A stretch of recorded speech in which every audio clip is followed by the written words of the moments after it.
서울대학교 김난도 교수팀 항상 연말에는 그 다음 해에 어떤 경향을 우리 사회가 보일 것인지 늘 이렇게 분석, 조사, 예측을 하고 책으로 그 조사 결과를 또 펴내기도 합니다.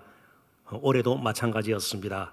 그들이 펴낸 책 Trend Korea 2022, 저 책에서 신년도 2022년 우리 사회의 가장 큰 트렌드, 여기 트렌드는 동향, 추세, 어떤 특징적인 모습을 띌 것인가, 그 트렌드로 나노 사회를 꼽았습니다. 나노 사회. 나노라는 말이 우리에게는 익숙치가 않은 말인데요, 여기 나노라는 말은 아주 작은 것을 뜻합니다. 그러니까 나노 사회가 된다, 이 말은 우리 사회가 극도로 분화되고 또 파편화될 것이라는 말입니다. 그러니까 개개인이 아주 중시가 되면서 사회가 여러 갈래로 분화가 되어버린다, 그런 뜻입니다. 그 결과 개개인의 고립은 심화할 것이고 사회 공동체성은 자연스럽게 상실할 위험이 있다고 그들은 예측을 합니다. 이처럼 사회가 아주 파편화되어 버리면, 극도로 분화되어 버리면 각자가 살 길을 찾아야 돼요. 개개인이에요. 공동체성이 없으니까 서로 피차, 함께, 이런 말들이 이제 삶에서 지워지게 되는 겁니다. 각자 도생이라 그러죠. 스스로 살 길을 찾아야 되는 것입니다. 그러니까 자신이 가지고 있는 역량을 최대로 발휘해서 자기의 길을 닦고 자기의 길을 가야 되는 것입니다. 그러다 보면 자기도 모르게 비교 의식에 사로잡히게 되고요, 때로는 심한 경쟁 가운데 생각지도 못했던 부딪힘이 생기게 될 겁니다. 그럼 마음이 상하기도 하고요, 여러 가지 모양으로 사람들의 관계가 허물어지게 될 것 아니겠습니까?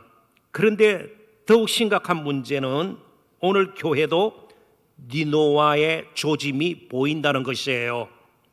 일정 부분 저희들은 지난 2년 가까이 지속된 코로나로 말미암아 공동체성이 상당히 무너진 것을 보게 됩니다.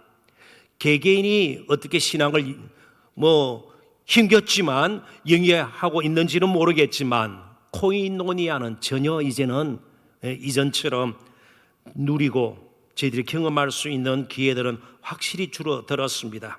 일정 부분 정말 나노화의 이런 조짐들을 우리가 경험하고 있는 것도 사실입니다. 그래서 이 공동체의 회복이 어느 때보다도 필요합니다. 공동체의 교회가 회복이 되어야 이 사회가 회복이 될 수 있는 것이죠. 그래서 제가 오늘 본문으로 삼은 말씀은 좀 특별한 말씀입니다. 이제 우리 교회도 2022년 새로운 표구가 결정이 되었죠. 한번 보실래요? 뭐예요?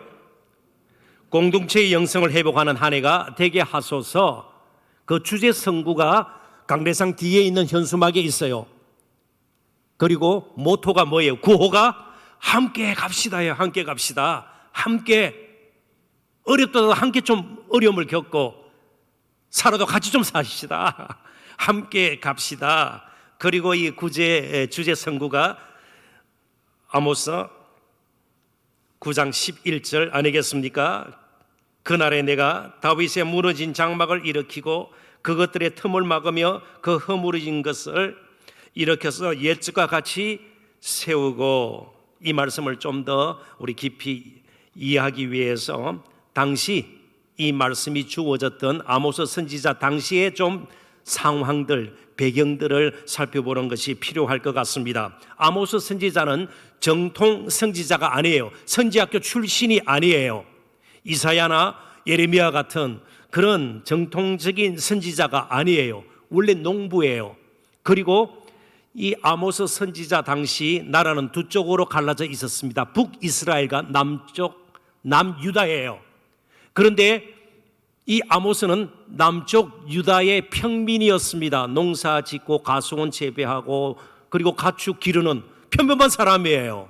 근데 하나님께서 그를 택하여 북쪽 이스라엘로 가서 사역을 하라는 것입니다. 그리고 그가 사역했던 중심지가 어딘가 하면 벳엘이에요. 베델. 그러니까 이스라엘 백성들에게는요, 정말 잊을 수 없는 신앙의 정통이 깃들어 있는 곳입니다. 베델. 야곱이 하나님이 함께 하심을 경험했던 곳 아니에요. 베델은 잊을 수 없는 것이에요. 우리나라로 치면 이전의 평양과 같은 그런 곳입니다. 그런데 아모스 선지자 당시에는요, 금송아지 우상을 만들어 놓고 당과 더불어서 가장 우상 숭배가 극심했던 곳이에요. 좋은 신앙의 전통은 다 없어져 버리고 우상 숭배의 중심지가 되어버린 곳에서 바로 정통 선지자도 아닌 아모스가 가서 사역을 하게 되었습니다. 당시 북이스라엘은 여로보암 2세라는 아주 특출한 왕이 정치력이 있다는 것이에요. 나름대로 왕의 역할을 잘했다는 것입니다. 세상적으로 볼 때 말이죠. 그가 다스리는 그런 시대였습니다. 주전 8세기 초에서 중엽 무렵까지인데요. 그래서 꽤 겉보기에는 정치, 경제, 외교적으로 안정된 가운데 있었지만 영적으로는 너무나도 심각하게 어두운 가운데 있었습니다.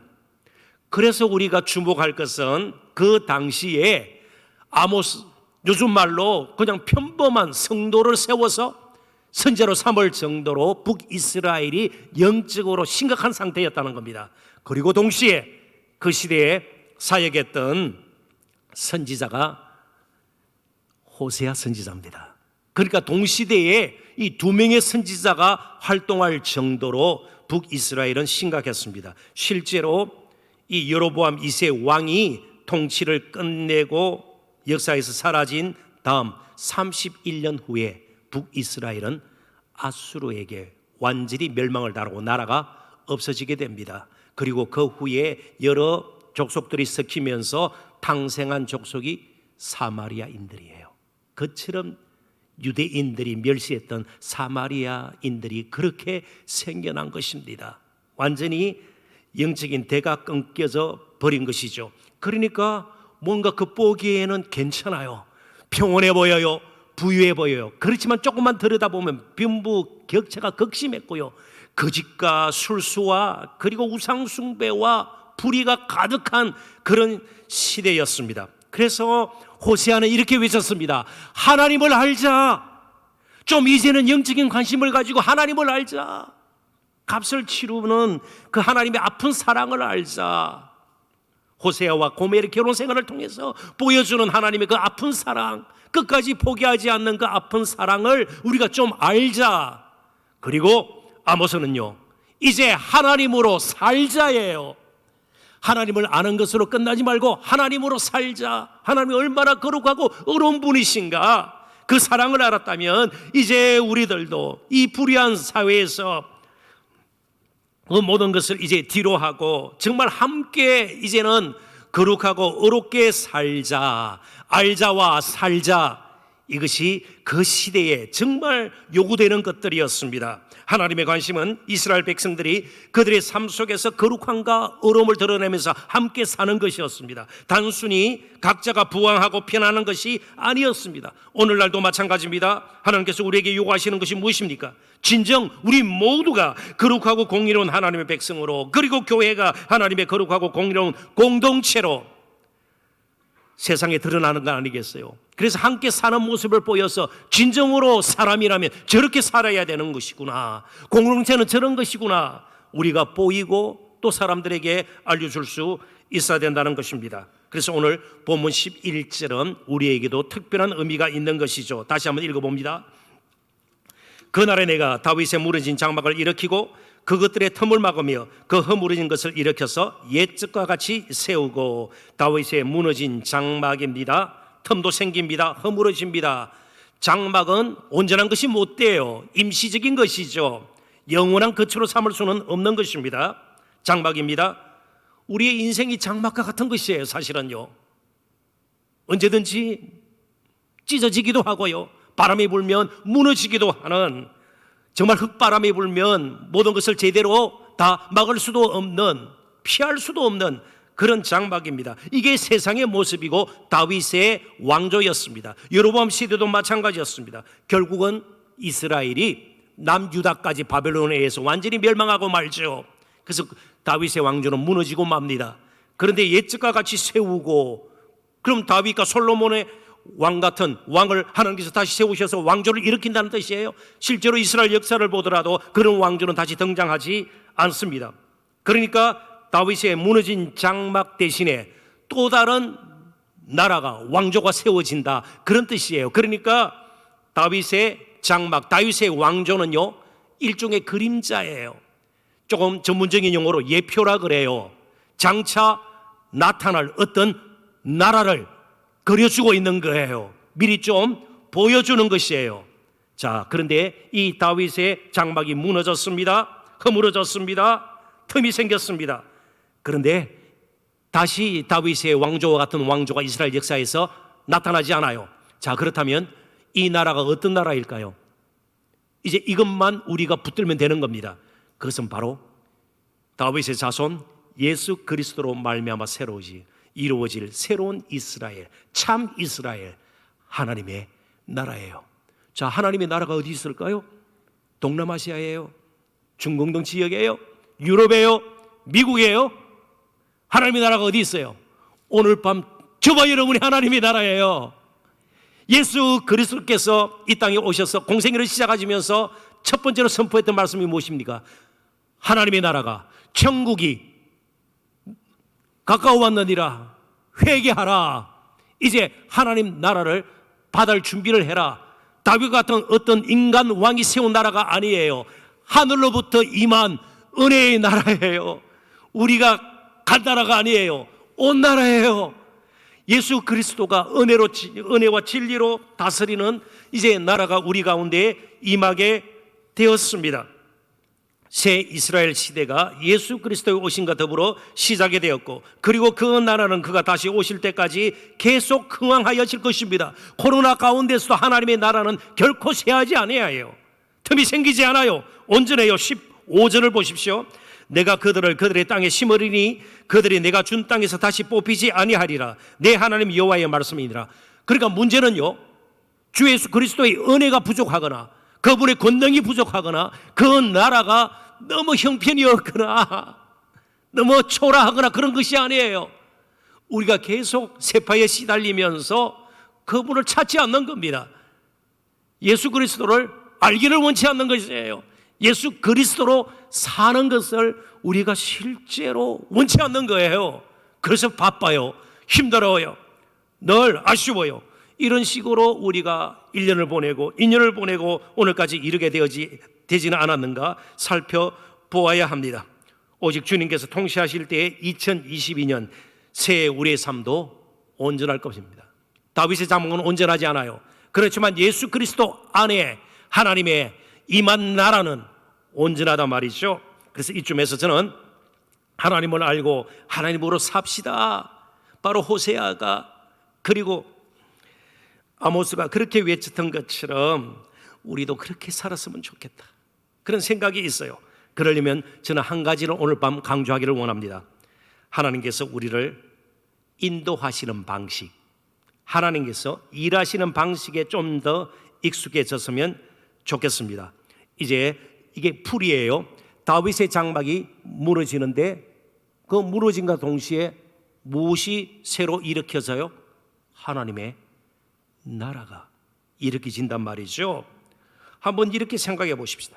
하나님의 은혜는 절대로 부족하거나 쇠하지 않습니다. 차고 넘쳐요. 누리지 못하는 저와 여러분에게 문제가 있어요. 무슨 은혜가, 정말 하나님 때로는 살아계시지 않는 것처럼 느끼는데요. 너무 어려움이 많은데요. 너무 외로운데요. 너무 슬픈 일이 계속되는데요. 그 실제예요. 우리가 그걸 부정해서는 안 돼요. 그럼에도 불구하고 하나님의 은혜는 마르지 않습니다. 그래서 먼저 이 사건을 좀 이야기를 하고 그것을 우리의 삶과 연결시켜서 이 부분에 대해서 제가 좀 강조를 하려고 해요. 예수 그리스도께서 십자가에 못 박히셨을 때에 가장 당황했던 사람들이 누구일까요? 예수님의 제자들이에요. 예수님의 제자들이에요. 왜요? 그들은 예수님께서 죽은 자를 일으키는 것을 바로 옆에서 보았던 사람들이에요. 회당장 야이로의 죽은 딸을 일으켰어요. 관을 메고 가는 나인성 과부의 그 안에 관에 있던 아들을 살리셨어요. 그리고 가장 최근에는요, 무덤 안에 이미 들어가 있는 이제 부패가 시작된 나사로를 불러 살리신 거예요. 그런데 그 예수님이 십자가에서 너무 초라한 모습으로, 연약한 모습으로, 무능한 모습으로 달려있는 거예요. 왜 하늘에서 기적이 일어나지 않는 거예요? 그렇게 부르짖는, 무슨 소리인지는 모르겠지만 우리는 알아요. 엘리 엘리 라마 사박다니, 나의 하나님, 나의 하나님, 어찌하여 나를 버리셨나이까? 그런데 하나님께서는 그 아들의 외침 가운데서도 침묵하고 계신 것이에요. 어찌 보면 실패 같지 않아요? 은혜가 말라버린 것 같지 않아요? 세상이 승리하는 것 같지 않아요? 너무나도 비참하게, 초라하게, 연약하게 십자가에 매달려 있는 그분, 외치지만 하늘에서는 아무 일도 일어나지 않았어요. 그래서 어느 학자는 이렇게까지 표현을 했습니다. 저도 공감해요. 갈보리 산 위에 아무런 기적이 일어나지 않은 것보다도 이 세상에 더 큰 기적은 없다. 왜요? 그 침묵이, 아무런 기적이 일어나지 않았던 것이 오늘 저와 여러분이 예수 믿고 이 자리에 나와 있는 기적을 경험하게 된 것이에요. 저와 여러분이 어떻게 예수님을 알게 되었어요? 앞으로 어떤 길을 가게 될지는 모르겠지만 영원한 천국이 정말 우리의 본향이 이미 정해져 있지 않단 말이죠. 하나님은 지금도 저와 여러분의 새해를 위해서 일하고 계심을 믿어야 합니다. 지나고 나면 다 은혜인 것을 발견하게 돼요. 실제로 우리가 지난 1년을 살아오면서 지금까지 살아오는 동안 이제 좀 예수 그리스도의 십자가, 우리가 좀 어렵고 때로는 아무 일도 일어나지 않는, 계속 공경에 처해 있고요, 심한 마음의 고통을 우리가 겪을 때에 십자가의 그 사건을 기억하십시오. 갈보리 산 위에 아무런 기적이 일어나지 않았던 것 말이죠. 그게 하나님께서 일하시는 방식이에요. 때로는 하나님께서 우리를 인도하시는 방식이에요. 조금 더 이제 들어가 볼까요? 저 자신부터 충분히 확신을 가지고 여러분들에게 말씀드릴 수 있어요. 우리가 살다 보면 잃어버리는 것들이 있어요. 사랑하는 일을 잃어버리는 경우들도 있어요. 때로는 물질을 잃어버리는 경우들도 있어요. 좋은 기회였는데 잃어버리는 경우들이 있어요. 그래서 이러면 끝났다, 상실의 그런 고통이 있는 것이죠. 그런데 생각지도 않았던, 계획에도 없던 것이 어느새 채워져 있는 것을 보게 돼요. 공급되어지는 것을 보게 돼요. 그래서 또 살아가게 되는 것이에요. 마음이 참 아파요. 고통스러워요. 마음이 많이 찢어졌어요. 그런데 좀 빨리 하나님께서 싸매어 주시면 좋겠는데 그냥 두시는 것 같아요. 계속해서 마음이 아파요. 고통스러워요. 괴로워요. 그런데 어느 순간 자신도 보고 놀라는 거예요. 자신의 삶이 아주 단단해진 거예요. 믿음이 견고해진 것이에요. 그래서 웬만한 어려움이 와도 이제는 잘 흔들리지가 않아요. 은혜입니까? 아닙니까? 은혜예요. 많은 사람들이 높은 자리에 올라가기 원해요. 고속으로 승진하기를 원해요. 몇 년 안에 모든 것을 이루기를 원해요. 높은 자리에 올라갔어요. 그런데 높은 자리에 올라가면 고고함은 있죠. 그렇지만 주위에 사람이 별로 없어요. 그리고 불안해요. 누군가가 나를 끌어내릴지 모르겠다, 내 자리를 차지할지 모르겠다, 두렵기도 해요. 그런데 어느 순간 어떤 일로, 어떤 상황 가운데 형편없이 낮은 자리로 그냥 떨어지고 말았습니다. 떨어지고. 너무나도 초라한 자신의 모습을 보게 되는 거예요. 내가 이런 사람밖에 되지 않는가? 그래, 놀라운 일이 일어나요. 주위에 사람이 너무 많은 거예요. 낮은 자리에 갔더니 너무 사람이 많은 거예요. 관계를 맺기 시작해요. 그래서 높은 자리에서 낮은 자리가 되었지만 더 넓어진 인생이 되는 거예요. 이게 은혜예요. 그래서 고통이 있을 때에, 아픔이 있을 때에, 슬픔이 지속될 때에 그 가운데서도 얼지 않고 마르지 않고 은혜는 계속 흐르고 있음을 믿으시는 저와 여러분이 되었으면 좋겠습니다. 정말 그 은혜가 2022년, 아니 남은 평생 흘러야 우리가 사는 것을 알고 날마다 은혜 받는 일에 좀 더 우리가 힘을 합쳤으면 좋겠습니다. 그래서 내년에는 우리들이 이제 올해가 됐네요. 12시가 넘었습니다. 공동체적으로 성경을 함께 읽고요, 무한한 하나님의 정말 그 세계로 들어가서 거기서 어떤 일이 일어나고 있는지 함께 보기를 원하고요, 서로를 위한 이 도구라 그러죠, 중보기도라 그러죠, 기도의 시간들도 좀 가지려고 합니다. 그런 가운데 박노해 시인의 시를 제가 하나 좀 소개를 하고 좀 마무리를 또 지을까 합니다. 박노해 시인의 등 뒤를 돌아보자, 조금 전에 제가 말씀드린 그 내용과 좀 연결이 되기 때문에 함께 이 시를 봤으면 합니다. 12월에는 등 뒤를 돌아보자.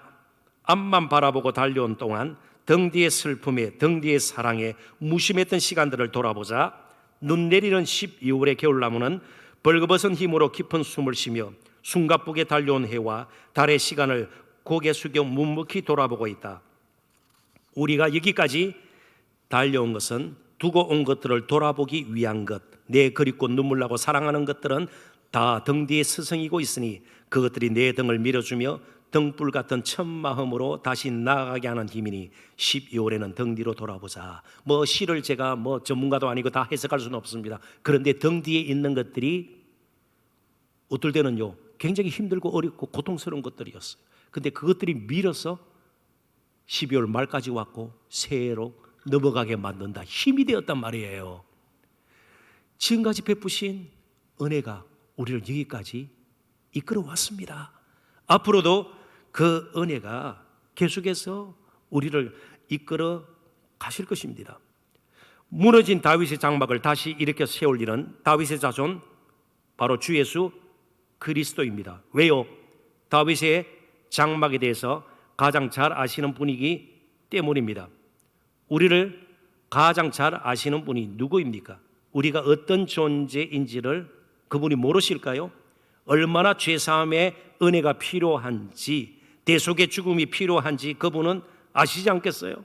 그래서 그분은 기꺼이 우리를 대신해서 십자가에 못 박혀 대속의 죽음을 죽으셨습니다. 지금 우리의 형편을 모르실까요? 다 알고 계세요.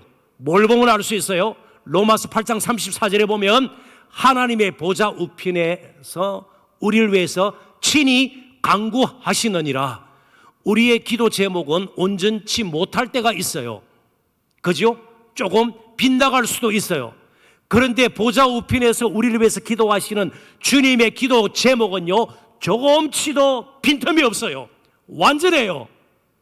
은혜가 계속 흐르고 있음을 믿으시는 저와 여러분이 되시기를 주의 이름으로 축원합니다. 우리를 아세요. 우리의 형편을 아세요. 지금 얼마나 2021년을 살아오는 동안 우리가 힘겨워했는지를 아세요. 2022년이 되더라도 여전히 우리 가운데 아픔이 있을 거예요. 고통이 있을 거예요. 실패가 있을 거예요. 모든 것이 우리 계획대로 이루어지지 않을 것입니다. 그럼에도 불구하고 우리 주님은 동일한 은혜로 우리를 분명히 이끌어 가실 것입니다. 오늘이 바로 회복의 날이에요. 그 주님께로 돌아가시는 저와 여러분이 되었으면 좋겠습니다. 알았다면 이제부터 그 주님으로 살았으면 좋겠습니다. 그분이 함께 하심을 확신하신다면 앞으로 계속 동행하시는 저와 여러분이 되었으면 좋겠습니다. 틴켈러 목사님의 말입니다.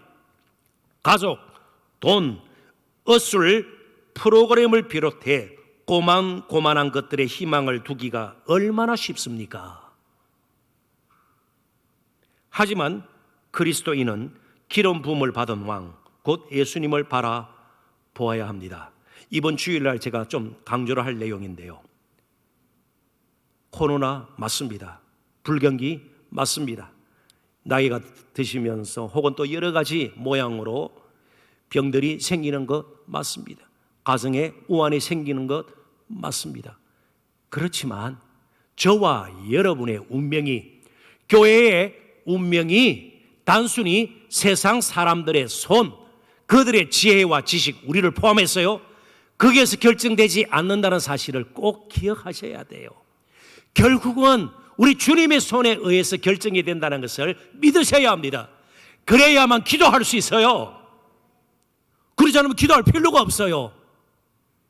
좋은 백신이, 치료제가 그러면 교회 운명이 거기에 따라서 필요 없다는 뜻이 아니에요. 저도 백신 맞아요.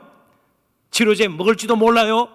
그렇지만 저와 여러분의 영원한 운명이, 교회의 미래가 그냥 세상 사람들이 생각하는 정도로 다 결정이 된다, 그래서는 안 된다는 거예요. 바로 십자가에 못 박혔던 못자국이 있는 주님의 손, 그 손이 저와 여러분을 붙들고 있는 이상 우리들은 계속 갈 거예요. 그래서 오늘 밤 말씀을 맺으면서 2000년 전에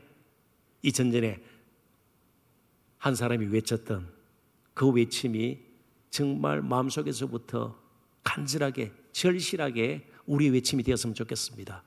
다윗의 자손 예수여, 우리를 불쌍히 여기소서. 다윗의 자손 예수여, 우리를 불쌍히 여기소서. 여전한 은혜로 우리를 이끌어 가시는 그분 앞에 우리 또한 좀 더 가까이 나아가 날마다 그 은혜를 경험하고 함께 사는 복된 2022년, 아니 남은 평생 될 수 있기를 주님의 이름으로 축원합니다. 기도하겠습니다.